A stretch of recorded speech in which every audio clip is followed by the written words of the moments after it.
to another Tune Chat. I am Justine Dorn, and this is Ron Rayfield, already eating. Hi, guys. Even though we didn't do a cooking video this week, instead we made candles. Ron's already eating, like usual. So we're just gonna chat and snack. So we have some cheese, we have some dried cranberries, and some pecans, all of which are local, and it's the season for all these things. So at least the cranberries and the pecans. But we have something else we're gonna do today while we discuss random history facts. You might be seeing some arts and crafts stuff here. Yes. And thinking, what in the world is going on? Oh yes, ye old acrylic paint. Very period correct packaging here. It's all I could get last minute. Ye old googly eyes. Jingle bells? Jingle bells. Ron, what do you have in store for me today? So, you guys like a good competition, right?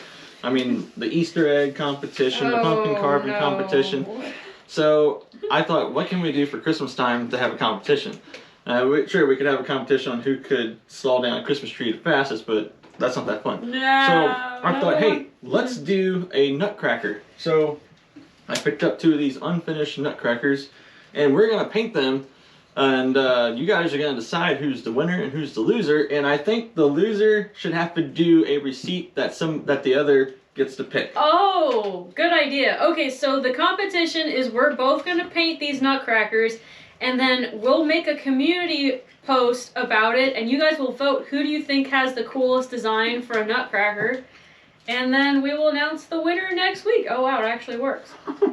Sorta, kinda. Let it go. So, Ron, you really think you can defeat me? You've come back for more? Yes. I'm not gonna lie, I quite enjoy doing the cooking punishment video. Well, then it was fun. I really hope that I win because I would love to see you do another cooking video. I hope that I win because I have some requests that haven't been fulfilled yet as far as cooking goes. Oh my. That I've seen in these books. So. Probably will not be seafood. Ron will probably pick the most hardest complicated thing ever and stress me out and put me in an early grade. I'll pick a French receipt. French receipts are very hard. Intricate. Thanks. And it's in French too, so it's even harder. You gotta translate Oh my gosh, it's literally going to be in French? Okay, this is going to be interesting. So we're going to get into it, and neither of us knows what the other person's design is going to be at all. This is a total surprise. Thanks, Ron, Hey, hold on. I want to give a shout out to the very kind lady out west who made this Voyager's cap for me. It is not a Santa hat, it is a Voyager's cap. She's made many things for Justine that's been knitted, and she's even made Alfred's little hat. I think he has 2 hats. Yes. And she sent a letter the other day and says, I've made you and Alfred many beautiful things, but I've not made Ron anything yet. And so she made me this beautiful French Voyager's cap, which is period correct for... Now, why would they call it a Voyager's cap? Because it's so big. You can stuff your nuts in there. You could, your berries. It works like a bag. So it's like a sack. Exactly. If you're out in the woods, you can fill it with whatever you find out in the woods. And it's a hat. Over. Did you take the nuts out? I didn't put any in there. Oh, I thought you did. I just saw you putting nuts in there. I faked it. Very good. But anyways, thank you very much. It's very warm. It's built very well. It's a tight knit. Ron and I have been fighting over it. She put it on. She's like, oh, she sent me a hat this year. And she started reading it. And she's like, oh, actually, this is for you, Ron. And I knew all along what it was. I knew it was a Voyager's cap. And I was like, I'm not going to say anything, but maybe the letter says it's for Ron. And sure enough, it did. I got my hopes up. Well, maybe, hopefully, if I make a little bit of money selling my candles at Fort du Chartres, I'll be able to buy my own Voyager's cap. That's right. The Christmas market at Fort du Chartres is coming up in 2 weekends. That's on December 9th, a Saturday.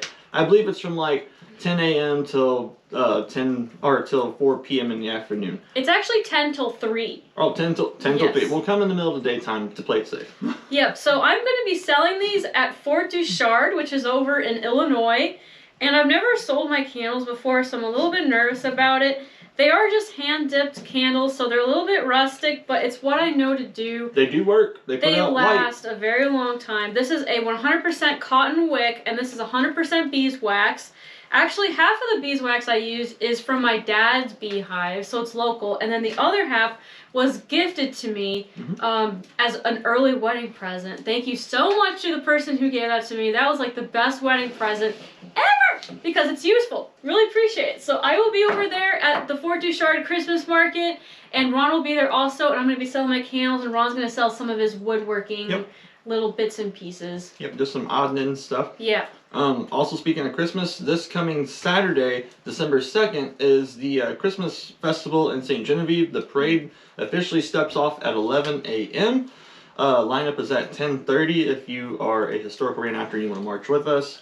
It should be a good time. They got plenty of things going on all day long in the town. There's historical 18th and 19th century dancing at the Fields Valley House. There is a French Christmas. 18th and 19th, early 19th French Christmas at the Guibord Valley House going on later that day. French American Christmas. Christmas. Yes. So if you're French and you just got off the boat, you might not recognize it. It's French American because this whole area was originally French. So we have a very unique culture here. It's a strange hybrid between French and Native American and American traditions that have all been blended here. And actually, the traditional language in this area is Pawpaw French, which they still sing in Pawpaw French at all the festivals here.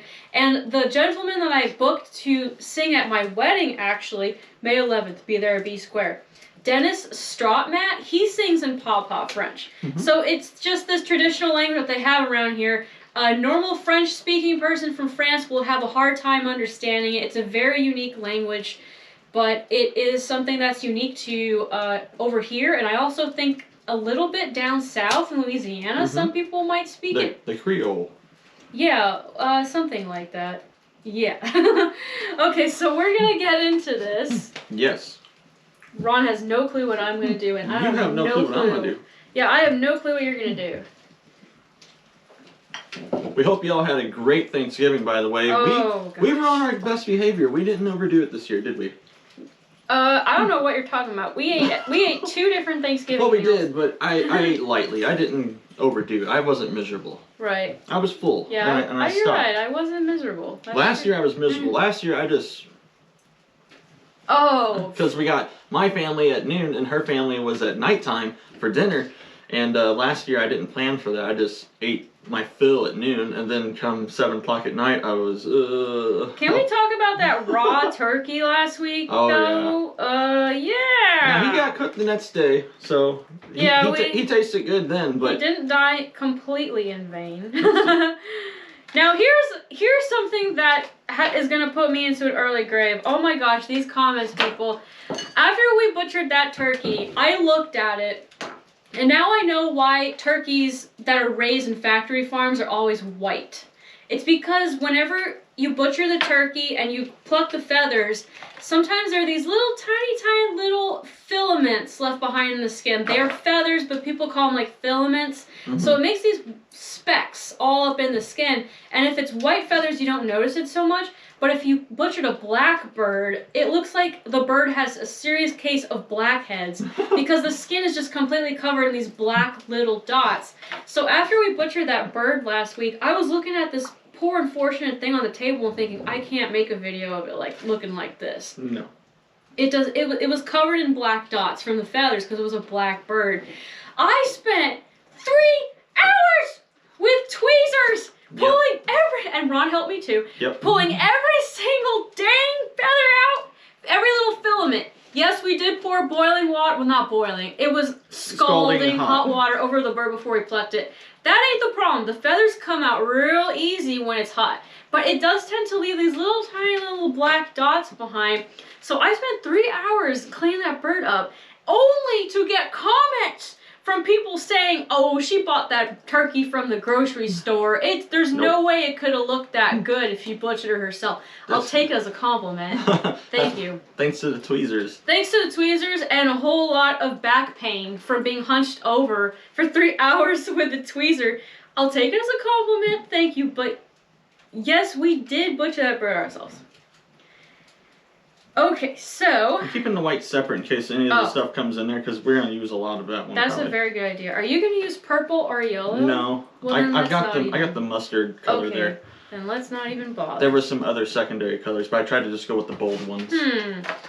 Oh, here we go, guys. Don't look at mine. No cheating now. How can I not look? You're sitting right next to me. Now, I think we got enough brushes here.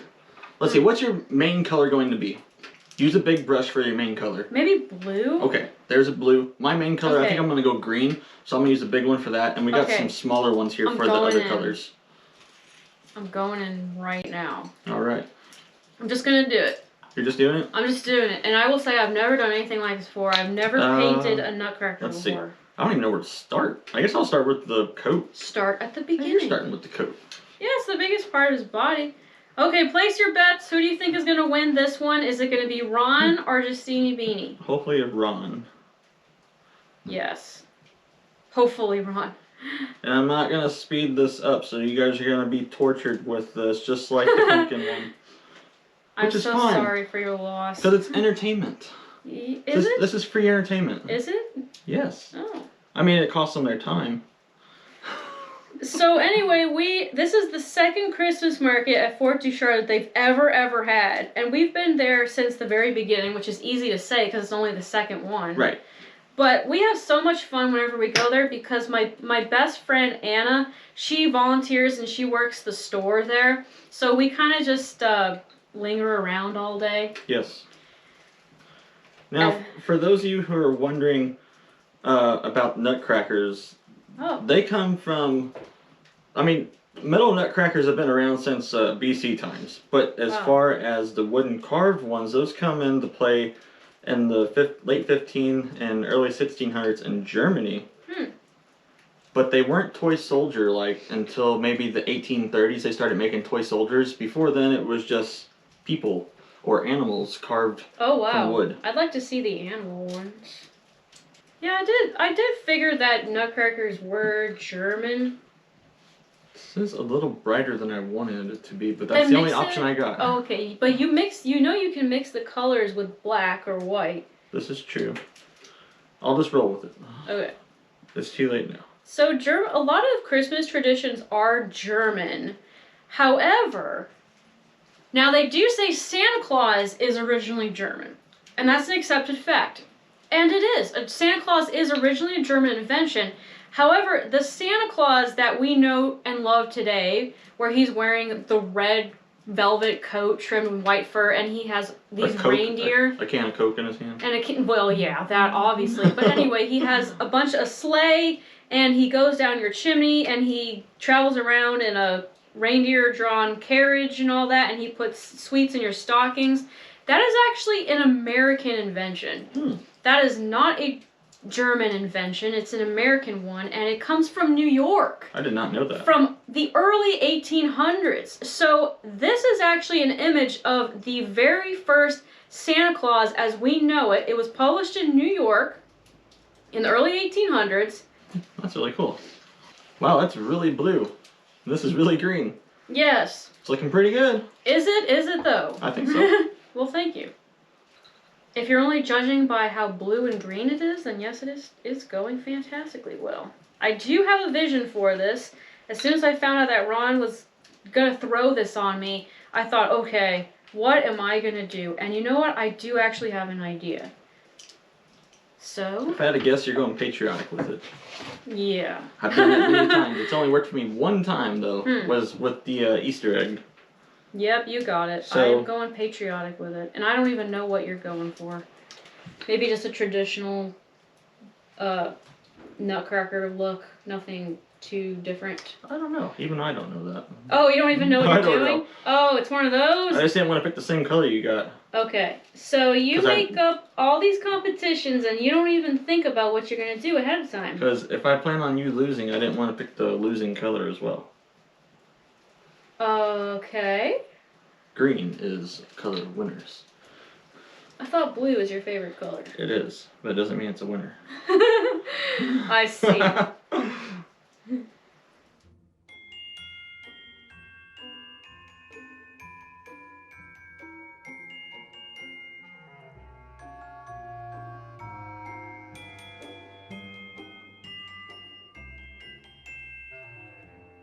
You know, over the weekend, this Thanksgiving weekend, we went to the movies. We don't go to movies that often, but no, once a year maybe we go. When a historical movie comes out, we say, "Hey, we gotta go to the movies." So we went and seen that new movie, Napoleon. Right. And it was pretty good from an action movie, historical themed perspective. Yeah, tell them what you think about it, and then I'll tell them what I think about it. Historically speaking, it was kind of a little bit of a letdown, but also they picked a guy that was way too old, in my personal opinion. They do the same thing with George Washington. Every documentary or movie or show or whatever George Washington is being portrayed in, they put like the president, 60-year-old George Washington. They don't put 40-year-old. So they did the same thing with Napoleon. I believe he was like maybe in his early 30s when he took power. Yep. And the guy that's portraying it is easily 50, He looks like 55. he's my dad's age, and I'm not saying that to be rude. No.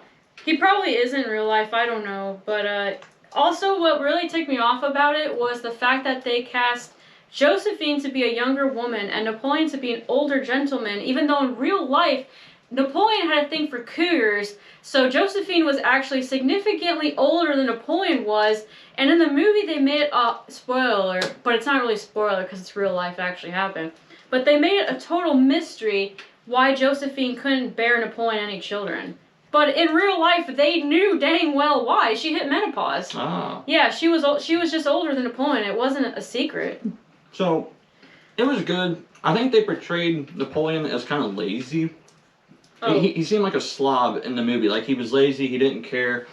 He wasn't the fierce power leader that, history says he is. Yeah, I guess in the movie they made him appear like he got scared very easily. He was more dazed and confused, it seemed. It was strange. It was a weird take. The shots were beautiful. The battle scenes were very beautiful. The battle scenes were cool. Mm-hmm. The special effects, if you will. However, the effect of fake flintlocks going off was not ever cool because the lock was not making the spark, so it's just a muzzle blast. We're It's just like roasting a plane right now. But anyways, compared to like another big historical movie like Master and Commander, that was better. The Patriot, that was better. Wow, it's even more accurate than The Patriot? Okay. No. I didn't say historic accurate. Oh, okay. I mean a better film. So anyways, I would give this movie I'll give it a 7 out of 10 on a, cool movie scale. Personally, I think The Patriot is better. But, anyways. Well, it's a completely different story. This is about Napoleon. But it's how it's portrayed. Okay. And then the actors. Okay. So, yes, it's better quality, Napoleon. It's a newer movie. It's 20 years newer. But I think The Patriot, it has more substance to it. Okay, so you prefer American history then? Well, of course. It's a totally different movie. Well, of course. But the way they tell it, it's better. Okay. I would give it at first I thought it was a 9 out of 10, but the more I think about it, it just kind of irks me how they went for the whole Hollywood thing where the woman has to be young and beautiful. And Josephine was beautiful. She was a very beautiful woman. But it's almost like they made it so Napoleon was older on purpose because we simply can't accept in society that a man would date an older woman. And that just kind of irks me that they did that.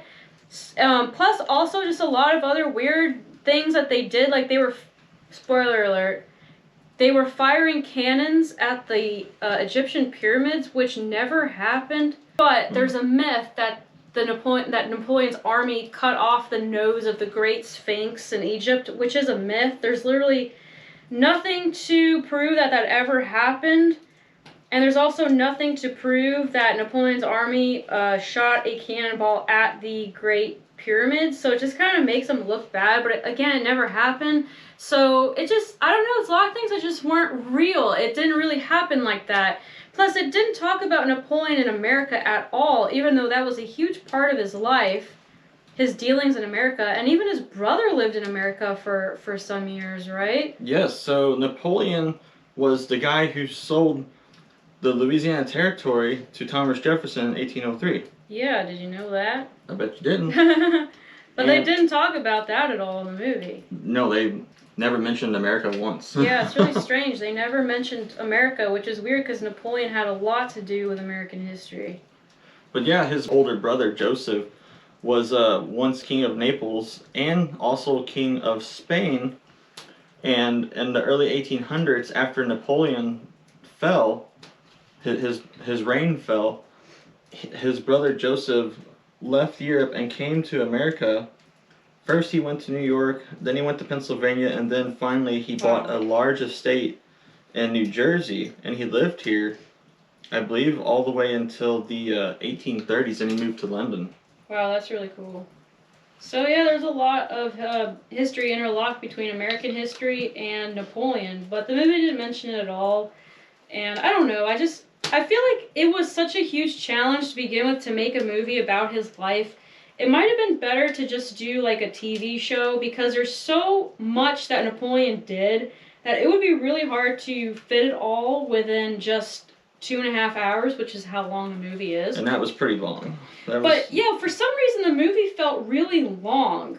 Because it was slow and lazy. You know, but the thing is, there are some movies out there, like Titanic, for example, that are 3 hours long, and you don't feel like it's 3 hours long. You actually say, oh man, it's over already.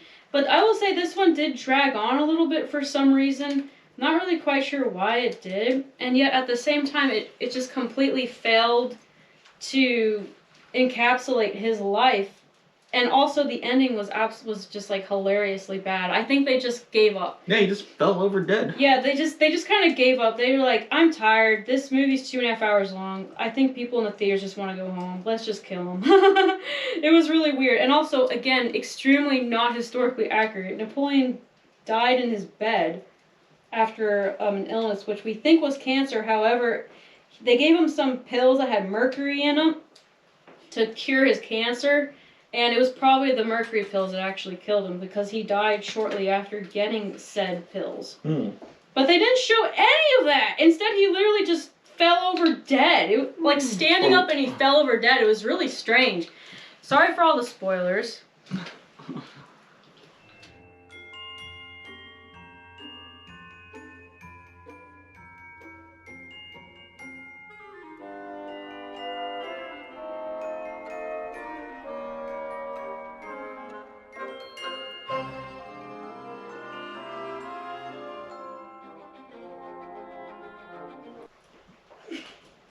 It takes you 5 minutes to swallow one nut, I swear. Savoring it.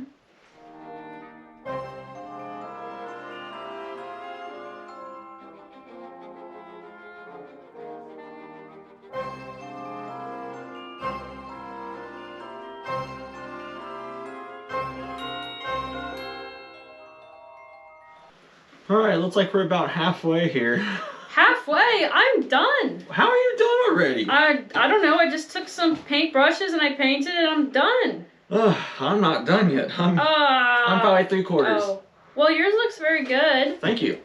You have the googly You're eyes. more than halfway done, I'd say. Oh yeah, you put googly eyes on yours. I painted my eyes. Did you? Yes. Oh, those look good. Thank you. Good job. Thank you. Yeah, I'm pretty much done. Well, since you're apparently done,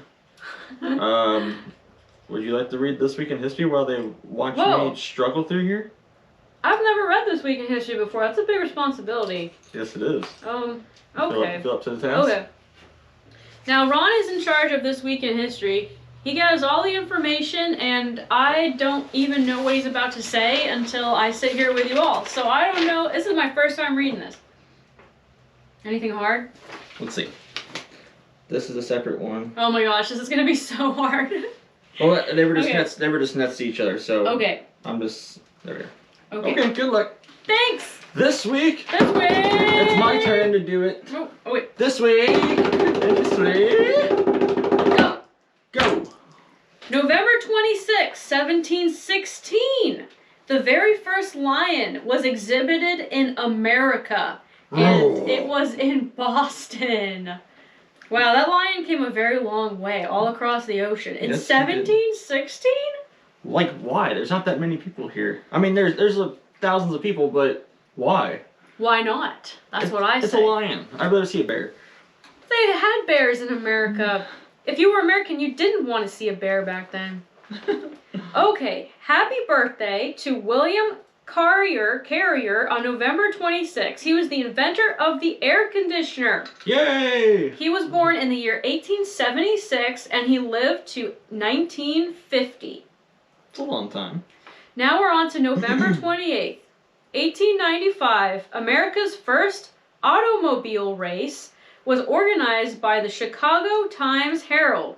It was 6 cars, they traveled 55 miles, and the winner was Frank, and he drove an average of 7 miles per hour. Woo! So it's basically like driving a go-kart. Or riding a really fast horse.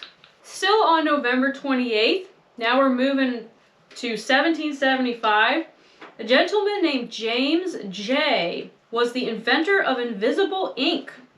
He was the brother to a certain John Jay, who was the president of Congress, who was also the framer of the Constitution, and he was one of the 5 authors of the Federalist Papers. Unfortunately, James turned into a loyalist while he was over here, and so he pre-planned a capture by the British and was captured by the British, and then he went to London and lived there for a while. And then after the war, he came back to America, and somehow everybody gave him open arms. Like, okay, it's okay to come back, you traitor. It says on here that after the war, or no, during the war, he was captured by the British. Captured. On purpose. And then he moved to London. And then after the war, he decided that he didn't, in fact, like England. So he moved back to America, back to New Jersey after the war. We should have told him to get. I would have if I would have been alive then. Okay, November 30th. Happy birthday to the American author Mark Twain. Mark Twain is known for, among many other stories, The Adventures of Huckleberry Finn and The Adventures of Tom Sawyer. He was actually born in Florida. However, he died in Missouri. He was born in the year 1835 and he died in 1910. And I know the town that he died in is now like just completely dedicated to Mark Twain. Really? Yeah, they have a museum there where he lived, and there's this whole street that's just dedicated to Mark Twain. Neat. December 2nd. Hold up, December's coming? Yes. Oh my gosh. December is coming. That is insane. Okay, happy anniversary to the 26th U.S. President, Theodore Roosevelt, and his wife Edith. They got married in 1886, and they actually got married in London for some reason. Yeah, very strange. But somehow he's a U.S. citizen. I guess he was just traveling, or maybe his wife was British. I'm not really sure. He did like to travel. And that is all that you apparently have for this week in history. That's right. Thank you for reading that while I finish my masterpiece. It is a masterpiece. I think you're doing a very good job. You did great giving him hair, and the drum is really nice. Thank you. Yeah, the drum is admittedly way better than my drum. Well, you can finish painting. But that would just be cheating because I'd be copying you. And well, I copied your blush, so there it is. Oh, well, dang! Then, okay, in that case, I will copy your drum, although I might just end up making mine like 10 times worse. Hey, you got any more blue? Yes, 1 second. Okay. Let me finish this stroke. Now, while Ron is finishing his stroke, there we go. We need to talk about the Christmas. Stop that! Stroke. I'm just kidding. I shouldn't joke about that. Sorry. We need to talk about the Christmas cards. Yes. Thank you so much for everyone who has mailed us a Christmas card so far. Every day we're driving to town and we're checking the mailbox, and the whole drive down, I'm like, oh, I really hope we have Christmas cards. I really hope we have Christmas cards. Because in the beginning, I would drive all the way to town. It's like a 20-minute drive. Yep. So it's not crazy, but still. I'd open up the box and it'd be empty. I was a little heartbroken, not gonna lie. But the last 2 days, we've finally gotten Christmas cards in the mail, and I am replying to them the day that I get them, but I may not mail them out for 24 to 48 hours. Okay. Let's just say I don't trust the mailman here, so there's only one particular spot that I go to where I am comfortable with dropping my mail off, and I don't go there every single day. Our mailman has some issues. Yeah, I'm not going to get into it, but let's just say it's a miracle that he shows up at all some days. He's just not good at his job. Okay, Ron Winther. But anyway, so I write them back the day I get them, but I put it in the mailbox a day or 2 later. But please be patient because it can take maybe like 7 days for a letter to ship around in the United States. And if you're writing me a letter from somewhere outside of the United States, it's going to take you even longer. That also includes if you're writing me a letter from Alaska or Hawaii, which I've never actually gotten a letter from Hawaii now that I think about it. Or Alaska, I think. I don't think I have. But just in case you are from those 2 states, it might take a little longer than 7 days. And we say this because we just got, the day before Thanksgiving, a card in the mail from Massachusetts that was postmarked on October 14th. Yeah. So like Justine said, we write back every letter that Yes. we receive. Now, sometimes we might not even receive your letter due to the mail, it getting lost. Or we Right. may receive your letter and we write a response, but you might not receive that due to being lost in the mail. But we do write every one that we get back. That's my worst nightmare. So just be patient. If you don't get one back, please don't think ill of us. We did write you back if we even got it. And we have no way of knowing when there's 500 letters. We can't sit there and go through each one and be like, Jim Bob is right here. Okay, I've got Jim Bob's. It's impossible. So anyway, out of every year, we probably only lose maybe 2 letters where the guy will say, hey, I never got a response out of the other letters that we replied back to. So that's like my worst nightmare, is someone not getting my letter. But please be patient and please realize that it's kind of out of our hands a little bit. Yeah. But I'm replying to them as soon as I get them. And anyway, thank you so much for the Christmas cards. Yes, really they're making my beautiful day. cards that are coming in so far. Yes, they are. And I'm keeping all of them. We always keep our cards. Yes, we always keep our cards. So I have a big paper bag that I'm keeping all these Christmas cards in. And we'll see if we can do what we did last year on the Chew Chat, where we strung all of the Christmas cards on the wall after Christmas time. We'll see if we can do that again this year. That was a lot of work. That was a lot of work, but it looks real good, didn't I've it? always kept my cards, not just Christmas cards, but birthday cards. I have like old birthday cards for my whole life. That's amazing. At least the ones that come from my grandparents or my parents. Oh, yeah, for sure. The special ones. That's amazing. Now, speaking of all the amazing friends that we've gotten thanks to you mailing me Christmas cards, we have another new friend, very unexpected new friend. Her unofficial name is Dolly. Dolly. Okay, so do you guys remember way back when there was a rooster that just kind of wandered through the woods and found us? And we kept him for a week, or maybe it was 2 weeks. Yeah. And then it turns out that there was someone really far back in the woods that had lost their rooster. It was their rooster. Cluck Norris. Yeah, his name was Cluck Norris. But anyway, then we found Mishmish, who just emerged out of a cornfield one day and has been ours ever since. Well, now there's a cow? Okay, so it started a month ago. Whenever Ron and I would go out to the homestead property, we're building a house, right? There were cow patties everywhere. And for those of you out there that don't know what that means, that is cow shite. There is cow poop everywhere. And these cow patties are the size of dinner plates. Oh yeah, they're huge. So I was like, why is there cow poop everywhere? And it's very recognizable. If you've ever seen it, you know instantly, okay, that's cow poop. Right. There's no other animal that makes poop quite like this big maybe a dinosaur. Patty. Big old patties. Big old patties. It ain't Mishmish. No, I don't know what we're feeding him, but it ain't him. He does take some big poops. He does, okay. Yes, he does. But anyway, so it was like a month ago, and we live in the woods. Our driveway is 1,000 feet into the woods. And so we found cow patties even in the driveway, and we just couldn't figure out. And so Ron he told me, Justine, be careful. There might be a crazy bull loose in the forest. So here I am on the edge of my seat. Anyway, every week after that we go to the property, there's this new cow patties. And then finally, it was 2 weeks ago, we go there, and we go inside of the house, we start building, we're working on the windows, and then Ron goes out, and he just really casually says, Justine, there's a cow. Moo. And then I look out, and there's a cow just standing right in front of the front door of our house. Yeah. And staring at us. The most innocent looking cow. It's a little young black cow.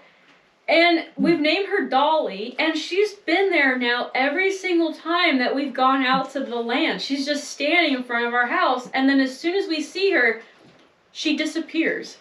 She is the nicest, sweetest little cow. She is so sweet. We pet her like a dog. And I'm a horse guy, but for a cow, she's cool. She's really cool.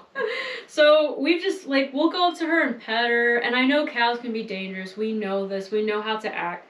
But she's been super sweet with us. And she's not full grown, for sure. No. But it's really strange. Okay, so the first time we saw her, she hung around us for a whole hour. And then we said, okay, well, she's probably just going to go back to her house on her own. And then we left, whatever. Then the second time we went there, which was a couple days ago, she's there again. And, okay, I say, Ron, this is insane. What if she's stuck here? Right, we don't want her to be trapped. Yeah, we don't want her to be trapped. There's no food or water. So our entire property is surrounded by a barbed wire fence. We didn't put it in, the previous owner put it in. It's only a 3-strand barbed wire fence, which isn't really enough to be honest, but that's just what we got. That's what we bought the property with. And so I thought, how in the world is she getting here? And then, so the last time we go there and we see her, I say, Ron, we need to just drive around and knock on everyone's door for 5 miles and ask, do you own this cow? But then as soon as we said that, we looked around and she was gone. Yeah. She just left. vanished. She vanished through the woods. And then we went through the woods and we were looking and we were even calling her name, even though she doesn't know her name. But anyway, we were calling her name and she was gone. She's like a phantom cow. A phantom cow. Who owns this dang cow? We don't know. Do you own this cow? Is it yours? Is it your cow? She's very, very sweet. I think I'm done. Oh. I had to give him the, the neck tie. Ron, that looks really good. Thank you. He needs another coat of red, but, you get the idea. The googly eyes are a very interesting touch. Yours looks very nice. Very patriotic. I like it. Thank you. Okay, put them side by side. Now you guys Vote. Choose who won. Your winner. Personally, I think it's mine, but Justine has the patriotic vote here, obviously. Which, I can understand why you choose hers. But I used more colors. Yours is very good. Yours is just a very classic, and you did a really good job on the boots. I didn't even really do much for the boots. Thank you. Let's see, I've used 1, 2, 3, 4, 5. I used 5 colors. You used approximately 3 colors. Yeah, I didn't really use that many colors. So. And mine has hair. Oh, true. She's rocking a baldy. Well, I like guys that don't have hair. What's wrong with that? Hello. Yeah, what's wrong with that? There's a lower shampoo bill in our house. Lower shampoo bill. Yeah, right. You know how many shampoos she buys and tries? True. Well, this was fun. I like doing these. I really wish I was talented to do nice paintings. You are talented, hon. You did a very good job. If I had 2 talents, I wish I could get in life, be excellent painter and a piano player. That's crazy, because that's what I wish. That's what everybody wishes for, I think. Actually, no, okay, now that I think about it, I really wish I was very good at folk art, like painting folk art. I love folk art. And then I really wish that I could play the banjo. The banjo? That's one instrument I've been telling you for the last year, Ron, that I really want to learn how to play the banjo. Not Deliverance, get that out of your head, but I don't know, it's just like the ultimate American instrument to me, and I actually really like how it sounds. Ron hates it, but... I probably put a jingle bell on it. Yeah, where would you even put that? I don't know. I don't know either. Probably around his neck. Okay, guys, we're going to make a community post after this video goes out, and you vote either for Justine's Made in America Nutcracker, or Ron's German, just very, very nice guy with hair. Now you have to click. You cannot write, I vote for Ron. It doesn't count, apparently. It doesn't count. You must click on the thing, Ron. Oh, that's the only option. You have to click Ron, apparently. Yes. Okay. So if Ron wins, he has to pick a receipt that I have to cook no matter how difficult it is, which sounds very scary. Ice cream. No, I'm just kidding. No. We have a rule. We're only doing 1 ice cream video a year. We can't exhaust the idea. Because there's only so many ice cream receipts out there. We can't exhaust the idea. I already have another ice cream video picked out for next year. Strawberry ice cream. Don't give it away. There's only so many ways you can make ice cream, especially in the 1800s. So anyway, Ron will torture me with that if I lose, and if I win... It'll probably be seafood again. If I win, Ron... Or we just do the same thing we did last time, where you pick whatever you want. Oh, you'll show mercy? Yeah, of course I will. I love you. Oh, that's okay. Thank you. So Ron can pick whatever he wants to make, which may or may not be seafood. Whatever he wants. It won't be seafood, I'll tell you that. Oh yeah, you learned your lesson finally? That's a one and done. Okay. So anyways, guys, thanks for watching. We love you guys. Please go vote for mine or Justine's. And we'll see you next week, and we'll announce the winner then. Please. And hopefully this place will look more Christmassy. Oh yeah, we're about to decorate for it. We'll see you guys. Bye-bye. Take care.